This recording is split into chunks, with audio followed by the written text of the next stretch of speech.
and it's really easy to do. So all you have to do, you have a sine wave, you pull it down, you turn these two off, you have this. So now you go to this small window here, you turn on the envelope with volume, you put attack down, hold down, you put basically everything down, and you pull up the decay.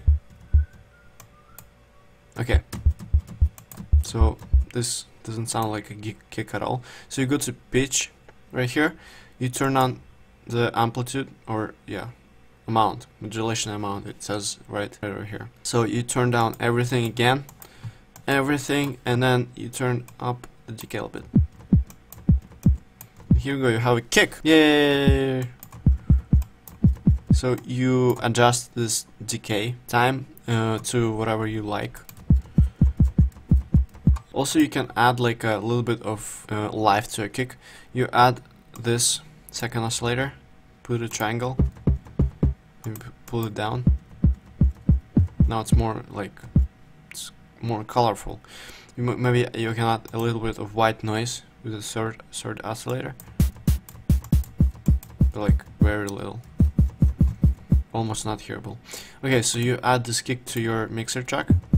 It's pretty quiet, you know. So to turn it up, we're gonna add a limiter, and we're gonna pull up the gain.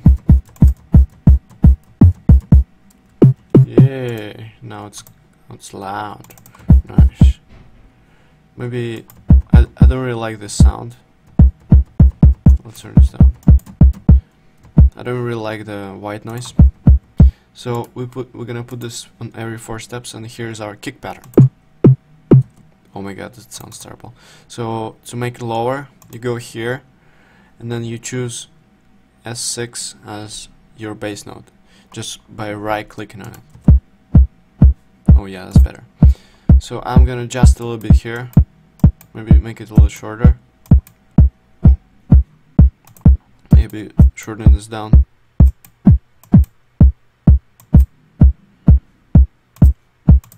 That sounds not bad, you know. We created our own kick. Let's EQ it a little bit. Let's get rid of the low end, and also I like to boost the low end. Well, actually, it's not really necessary for this kick. This is fine. So let's put our kick pattern over here, and let's see if our sidechain works.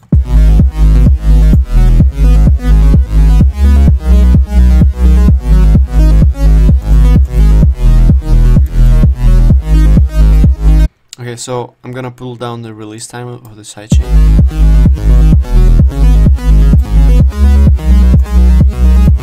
Also, to make our kick a little bit more pumpier, we're gonna, if you have it, we're gonna add a transistor processor, and we're gonna pull up the attack a little bit so it's more clicky.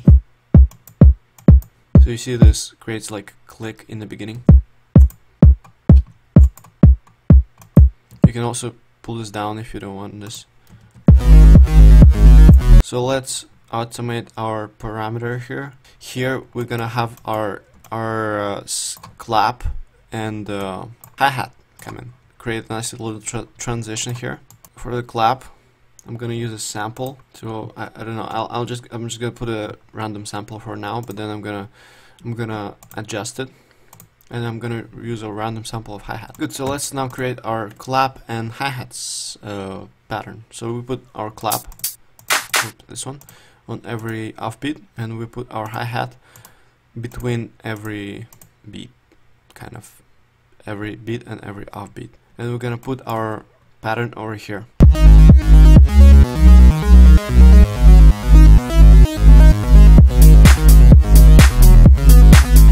Yay! So let's adjust our clap, make it a little bit shorter. Let's turn down this. I also like to create like a little shake pattern. I'm gonna add a little shaker, like every 2, and then I'm gonna take every second note of the shaker and pull it down a little bit, so it sounds like this. Also, it's a good idea to take your bass and to separate it from the chords. So you press here, so it's lighting up in green. You press Ctrl C and then Ctrl X to delete it. You go to a new pattern and you Ctrl V the bass here, so it's only the bass. So then you add your bass when the kick starts, and it's gonna go all the way from here. You can also erase some of the bass before the clap and the hi-hat, so to create a nice little transition. Also, what I did in the song that I show you in the beginning, I created a little reverb on the chords. So here's our chords. So actually, let's work on our chords a little bit. So we're gonna clean up our chords a little bit, cut out all the low end that we don't need, maybe a little bit of high end too. Now let's add a multi-band compressor. Turn it up a little bit. Also, it's a good idea to, when you make the chords, you put the well, I didn't even do anything here. So you put this hyper dimension on, and you put a compressor on multiband, and you turn up the gain. So it sounds great. Now let's adjust this one. Alright, good. What I like to do is I like to put a reverb.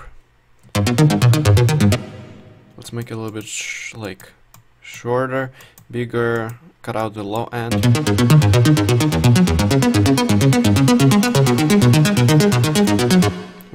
We're gonna stereo. This is mono, this is stereo. So we're gonna stereo it a little bit.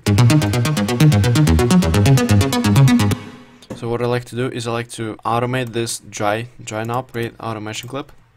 So and to make a nicer transition, I'm gonna put automation right before the bass starts. So it's gonna fade away for a sec, and then it's gonna come back. Maybe we can even put it a little bit in the beginning. I didn't do it in the last track, but we can do it in this one. So let's listen how this sounds.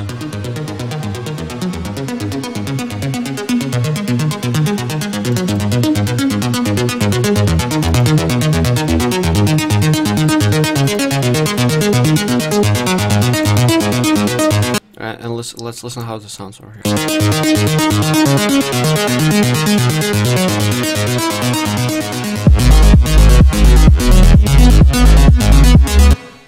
Sounds pretty cool. I think it sounds a little loud. I'm gonna turn it down a little bit. I'm also gonna turn down the bass a little bit too.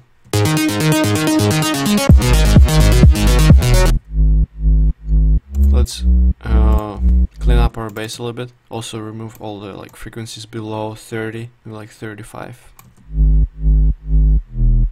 Maybe let's remove all the frequencies high ones. Let's pull it down a little bit.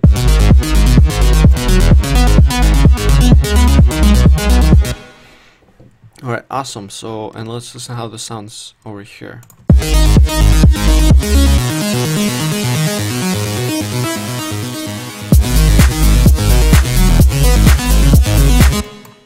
That's nice. So let's pull down a little bit our shaker, because it's a little bit too loud.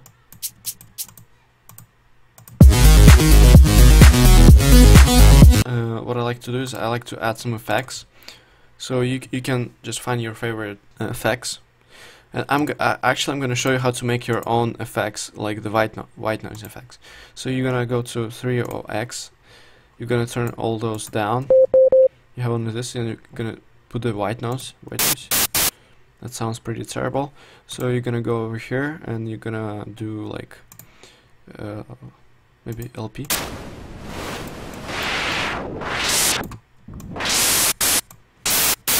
Yeah, so let's put down a note, just any note, because white noise is doesn't sound like anything. You can choose any note and it's gonna sound the same. So we have our white noise pattern here. Let's actually record it so it's easier to work with. And then I'm gonna create an automation clip over here, maybe like this. So what we're going to do is I'm going to automate this and pull it down.